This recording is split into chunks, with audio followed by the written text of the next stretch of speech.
proprietário é uma enganação, é um processo de exploração e dominação. Ao cúmulo de que teu sistema dê problema, que teu computador pare de funcionar e você acha absolutamente normal ter que dar um reset, ou absolutamente normal ter que formatar tua máquina a cada 6 meses.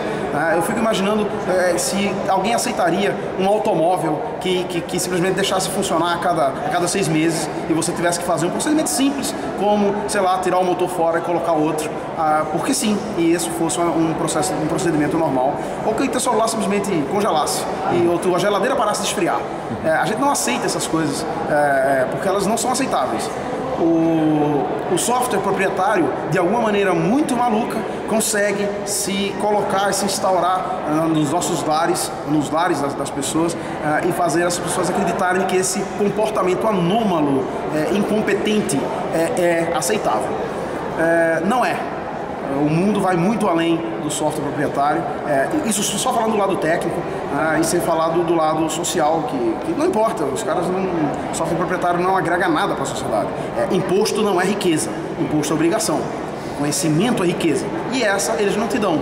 Grandes setores econômicos ameaçados pelas novidades da internet, pelos novos valores que a internet introduziu e modelos de negócios que foram potentes na era industrial evaporaram com a internet. Um desses modelos é a cadeia produtiva da música. No passado, para que o músico, o compositor tivesse seu conteúdo chegando ao grande público, ele necessariamente precisava do intermediário, que era a gravadora. A internet mudou com isso. A gravadora não é tão importante e precisa redefinir o seu papel de como era no período anterior. Até aí tudo bem.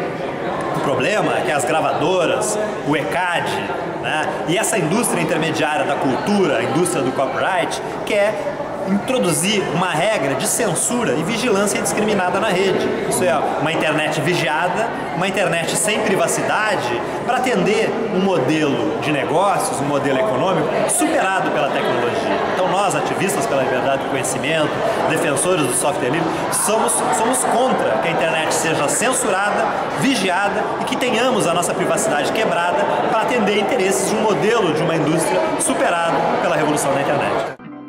No início da década de 90, Linus Torvalds, um jovem estudante finlandês da Universidade de Helsinki, inicia apenas por diversão o desenvolvimento de um novo sistema parecido com o Unix. Torvalds distribuiu seu trabalho pela rede, com partes essenciais do GNU. Criava então, colaborativamente, um kernel que atenderia às necessidades do próprio projeto GNU. Era o kernel Linux.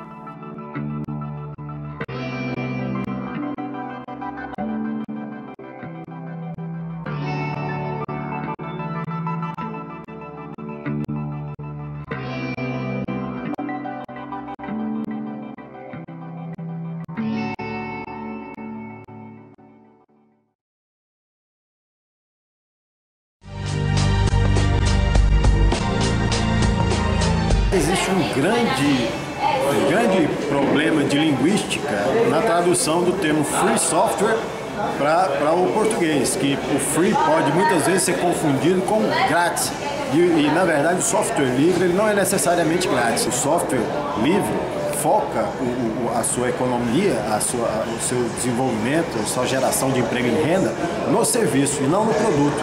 Então, ao invés de você pagar uma caixinha com software X ou Y, mandando royalties de licenças de uso desse software, você vai estar pagando ao desenvolvedor do software para dar consultorias, para dar treinamentos para o uso desse software, para inclusive também alterar esse software e adequar para as especificações, para as necessidades específicas das empresas. Não existe um outro caminho para o poder público para aprimorar os seus processos e sua eficiência na atribuição do governo, de gerar equidade, de gerar riquezas e qualidade de vida, se ele não fizer a opção por um investimento de software livres, de inclusão digital, de um alargamento da democracia.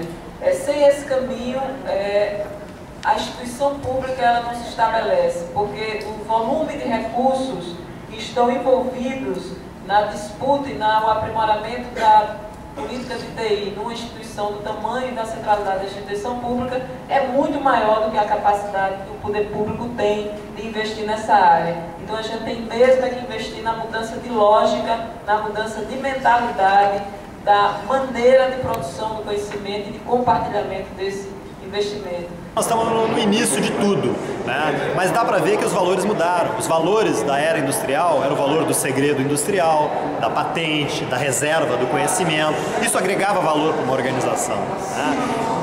Agora os valores são outros.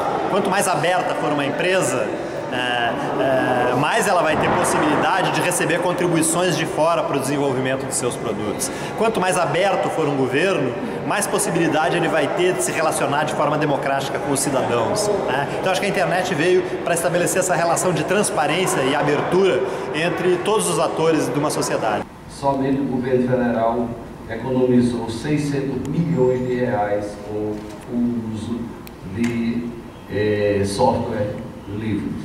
Na era do conhecimento da informação, a sociedade conectada, ela carece das ferramentas as mais acessíveis possíveis.